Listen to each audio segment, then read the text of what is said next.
Et au cœur de cet espace naturel remarquable, surnommé la perle des Vosges, Gérardmer et son lac aux eaux cristallines. Déjà du temps de Charlemagne, Gérardmer était un lieu de villégiature verdoyant et reposant. Aujourd'hui, la petite ville de montagne est une station sportive, été comme hiver, point de départ de randonnée nature à la portée de tous.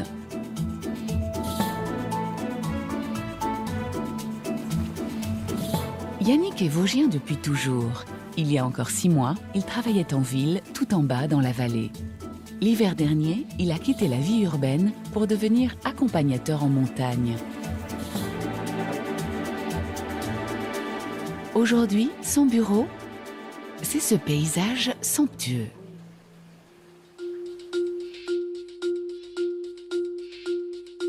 Pour apprécier au mieux la beauté des lieux, l'idéal est de se rendre sur la route des Crêtes, à 15 minutes juste au-dessus de Gérardmer. C'est là où nous avons rendez-vous avec Vanessa, guide de montagne et professeure de marche nordique. Eh ben on y va. C'est quoi comme type de marche qu'on va faire? Alors, on est en train de faire de la marche nordique. C'est venu des pays scandinaves dans les années 70. Des skieurs de fond ont fait ça pour remplacer leur entraînement en été. C'est une activité qui est bien développée sur le massif des Vosges? Oui, oui, ça prend de plus en plus d'ampleur. Moi, j'en fais 2 fois par semaine avec le groupe qui est derrière nous. Ils viennent comme s'ils venaient à leur club de gym. Un sport qu'ils pratiquent été comme hiver, par tous les temps. Les Vosgiens sont tout-terrain. Ici, on a le même climat que le nord de la Norvège ou le sud de l'Islande, en fait. Il fait à peu près 5 degrés de moyenne annuelle. D'accord. On a 170 jours de brouillard Donc ce par soir, an. on a de la ici. chance. Ouais. 170 jours de brouillard par an. Autant dire que là, on a énormément de chance. Mais bien souvent, en arrivant au sommet des Crêtes, le ciel est dégagé. Ouh. On va avoir droit à un coucher de soleil, j'ai l'impression. Ouais. La vue à 360 degrés récompense les marcheurs. Sous leurs yeux, les ballons des Vosges. Et juste derrière, l'Alsace. Et tu sais pourquoi les Alsaciens ont les oreilles pointues? Pour montrer à leurs enfants comme les Vosges sont belles, ils prenaient leurs enfants par les oreilles, ils les soulevaient au-dessus de la montagne, ils disaient « Regardez les enfants comme les Vosges sont belles ». Voilà, alors on l'a fait aussi à l'envers, hein. Si on va en Alsace, ils disent l'inverse. Donc Bon, en fait, c'est bien, les enfants ont les oreilles pointues des 2 côtés, c'est impeccable. Voilà. C'est de bonne guerre. N'hésitez pas à faire cette promenade en famille. Ah oui, avec le beau ciel rose, là, c'est joli. L'ascension dure moins d'1 heure, les sentiers sont balisés et vous y ferez de jolies rencontres. Et il y a un chamois juste en dessous, là. Venez vite, vite, vite. Regardez, il y a 2 chamois, là. Il y a la mère et son petit, là. Et il y en a encore un autre. Là, juste là, il y en a 3, si vous regardez.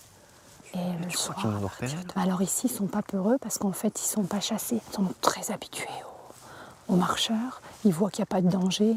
Donc, on voit qu'ils ne sont pas peureux, en fait. Pour réchauffer l'équipe, Vanessa a préparé une tisane à base d'herbes vosgiennes. Le sureau, ça a une petite action antivirale, donc c'est bien avant l'hiver. Super. Alors? Une pause qui donne l'occasion d'observer la flore environnante. Alors, est-ce que tu sais déjà pourquoi, regarde, est-ce que tu as une idée pourquoi ces arbres-là, ils sont tordus et surtout, ils sont tous dans le sens Je pense que les conditions climatiques sont un petit peu... Voilà, on appelle ça les arbres en drapeau. Ils sont tous dans le même sens, et ben parce qu'on voit que le vent dominant d'ouest, il vient comme ça, et les arbres ont pris la direction du vent d'ouest. Restez groupir. Le coucher de soleil a tenu sa promesse. Les marcheurs immortalisent les dégradés de couleurs sur les montagnes des Vosges. Et au loin, les forêts de sapins à perte de vue.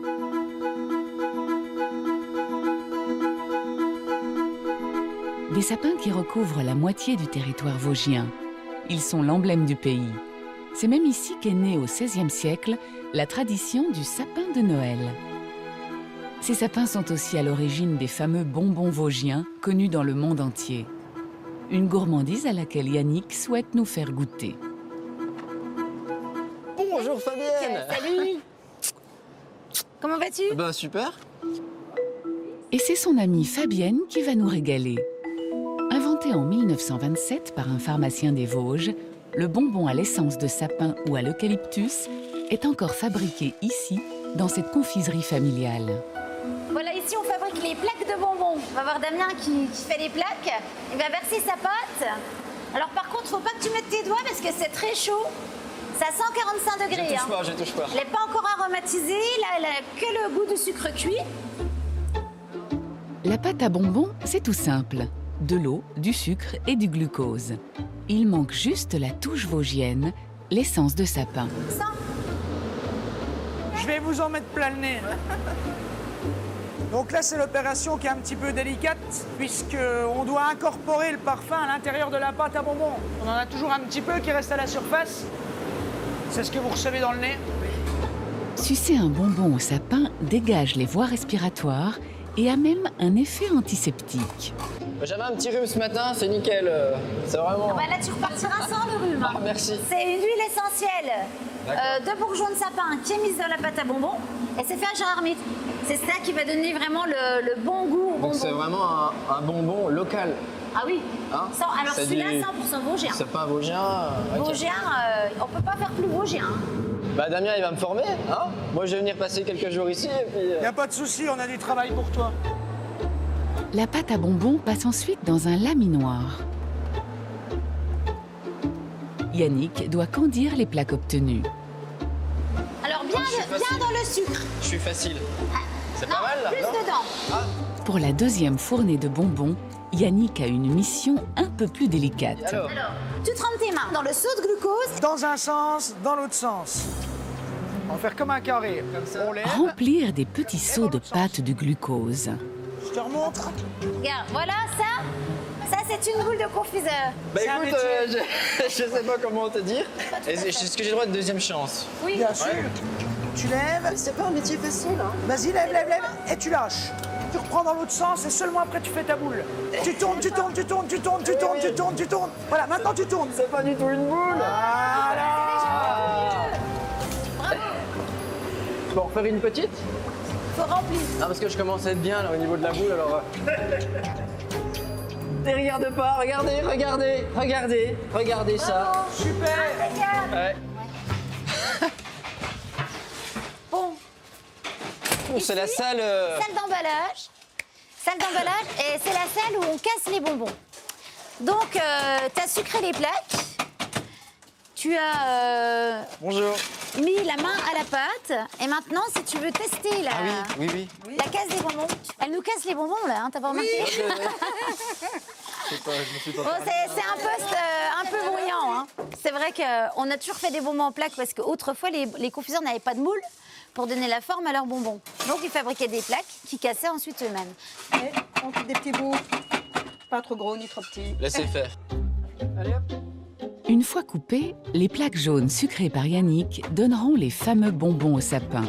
Les rouges sont aromatisés au coquelicot, autre spécialité de la maison, parfait pour adoucir les maux de gorge. Les morceaux de bonbons trop petits sont mis de côté et conservés précieusement pour faire de la brisure de bonbons une invention du père de De l'eau chaude, Fabienne. évidemment. Fondu dans de l'eau bouillante, ça donne une délicieuse tisane parfumée. Super, merci. Je vais boire une avec toi. Je vais boire un bonbon. Ah, c'est parfumé, c'est doux. Petite tisane du soir. C'est innovant, c'est autre chose. Voilà, c'est innovant. Après avoir succombé aux sucreries vosgiennes, un conseil, partez quelques kilomètres plus au nord, au cœur du pays des abbayes. Flânez le long de la rivière le Rabodeau, vous admirerez l'impressionnante abbatiale de Moyenmoutier. Les Vosgiens viennent de la redécouvrir après la destruction d'une usine de textile accolée sur sa façade au XVIIIe siècle. En partant de Moyenmoutier, suivez la départementale 424, surnommée la route des abbayes, jusqu'à Clairefontaine, la capitale du papier. Admirez la magnifique église romane d'Étival, en grès rose, remontée pierre par pierre après la Seconde Guerre mondiale. Et terminez la balade par Senones. En cours de réhabilitation, l'abbaye a aussi participé au riche passé industriel des Vosges. Elle fut jusqu'en 1993 le siège d'une filature de coton. Filature, teinture ou tissage, en 1930, près de 250 manufactures faisaient la renommée du textile des Vosges. particulièrement autour du lac de Gérardmer, où les ressources en eau et en bois ont favorisé l'essor de l'industrie du tissu. Aujourd'hui, une trentaine d'entreprises perpétuent et modernisent la tradition du linge vosgien. Bonjour Paul. Bonjour Yannick. Je suis venu découvrir un précieux savoir-faire vosgien. Bienvenue. Paul de Monclos est le directeur d'une usine créée en 1833, renommée pour son fameux jacquard des Vosges. Marier des couleurs fortes à l'infini, c'est la magie de ces machines à tisser qui font naître sous nos yeux ces motifs profonds et contrastés. Donc là, on arrive au début de l'histoire du tissage. Hein. Donc là, avec cette machine, on tire les fils un par un, hein, donc c'est très long, pour en faire une chaîne qui va faire entre 1,80 m et 2,50 m de large. Donc là, tu as le panel des couleurs et l'opérateur, donc Jean-Luc, va mettre en route et on va faire les bandes de couleurs différentes. Comme un arc-en-ciel. Comme un arc-en-ciel. Il faut plus de 7 heures à l'opérateur pour remplir cette bobine géante, longue de 500 mètres. Il fixe manuellement les bandes de couleurs et installe chacune des bobines de fil qui les composent. Alors nous, on utilise un fil rotor, c'est un fil qui est retordu l'un sur l'autre, pour lui donner de la solidité. Dans l'hôtellerie et la restauration, il faut que le fil soit très solide pour résister à l'usure, à l'usage mécanique et chimique. Et on a gardé cette technique en grand public. Donc nos produits en usage ménager sont inusables. Et ne vous y trompez pas, ce qu'on appelle jacquard n'est pas le motif du tissu. Le dessin qui est damassé est réalisé avec une technique qui s'appelle la technique jacquard. Et la technique du jacquard consiste à croiser les fils pour faire apparaître le dessin.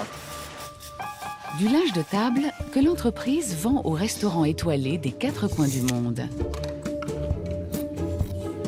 On livre dans 80 pays dans le monde, hein, et ça part aussi bien aux États-Unis qu'au Japon, en Chine ou à Dubaï.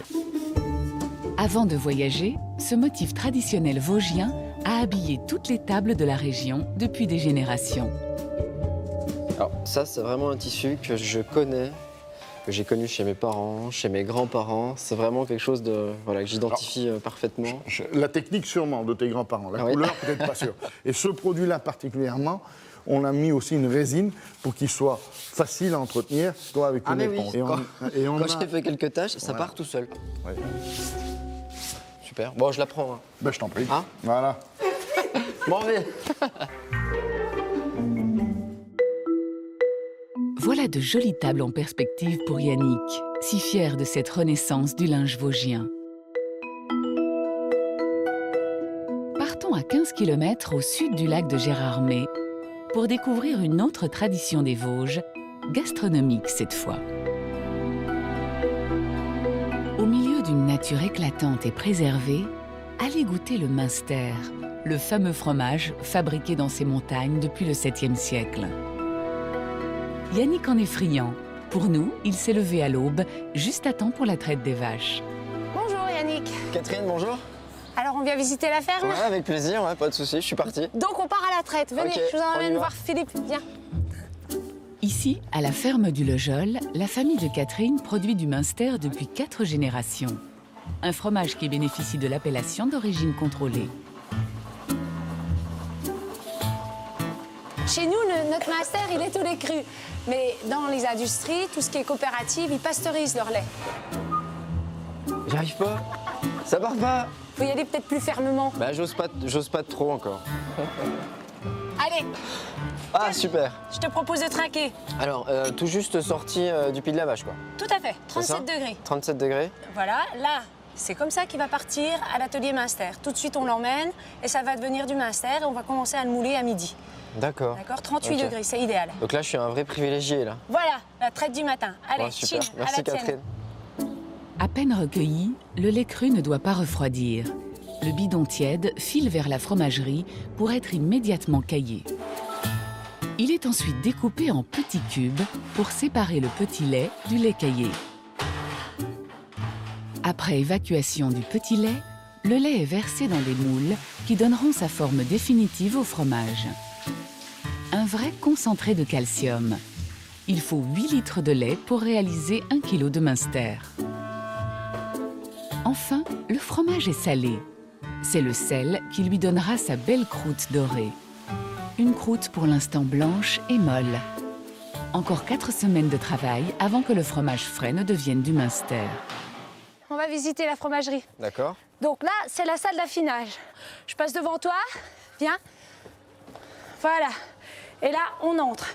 Et tu sens. Ah, on est déjà dedans, voilà. là. Et ben voilà, on y est. Ici, dans cette cave humide et tempérée, on fait vieillir les 400 Münster produits tous les jours à la ferme. Je peux pas croquer dedans tout de suite, là. Ceux-là, presque. Non. Ah, presque. Après, ça dépend comment vous voulez aimer. Hein. Pour que le Münster prenne sa belle couleur rousse, Yannick va apprendre un geste réalisé depuis des générations, le massage du Münster. Tu vas masser tes premiers fromages. On prend juste un peu d'eau avec les doigts et vous frottez la face, faites après le talon, vous le retournez, faites l'autre face. Ok. Et voilà. Donc si jamais on laisse un peu trop de temps, il risque de devenir tout blanc. Donc s'il vient un blanc, déjà là, c'est pas trop grave. Le pire, c'est si jamais il prend un petit peu de bleu. Parce que nous, c'est pas du bleu, c'est du Münster, quoi. Ouais. Est-ce que je fais un bon ouvrier pour l'instant? Oui, il faut y aller fermement. Hein. Oui, d'accord. Hein, si on veut que la croûte soit fine, il faut y aller fermement. Il ne s'agit pas juste de le caresser. Il faut le frotter. Ah, alors frotter ou masser? Parce que toi, tu dis frotter, lui, il dit masser, bon.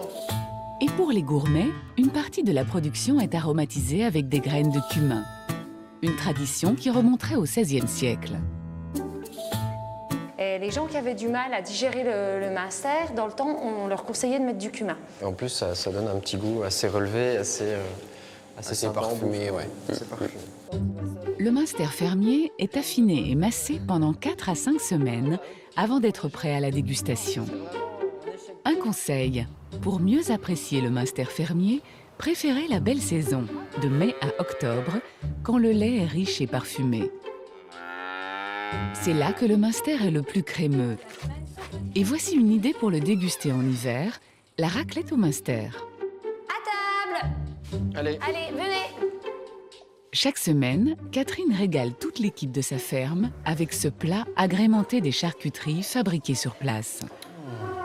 Alors voilà, Yannick, tu as vu Dis-moi. la traite, la fabrication du Münster. Et bien là, on te propose la raclette au Münster. Parce que le Münster cru, c'est bon, mais cuit, tu vas te régaler. Tiens, Crémeux, le Münster est idéal à cuire sous le grill. Et parole de Vosgien, moins lourd que le classique fromage à raclette. Comme c'est un Münster au lait cru, on cuit seulement pour la première fois le fromage. Donc forcément, la matière grasse n'est pas cuite et recuite comme dans un fromage classique. Et donc, ça le rend plus digeste. d'accord. Donc on pourrait presque en manger tous les midis, quoi, finalement. Ah Non, bah, ou c'est un petit peu... pourquoi pas? Les anciens déjeunaient au Münster le matin. Après la traite, on s'arrêtait pas juste boire un café.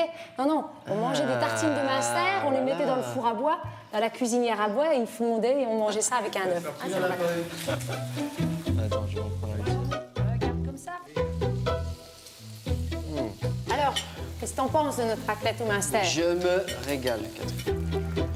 Si, comme Yannick, vous êtes amoureux de gastronomie et de longues balades au grand air, le massif des Vosges est décidément le lieu idéal pour vous ressourcer.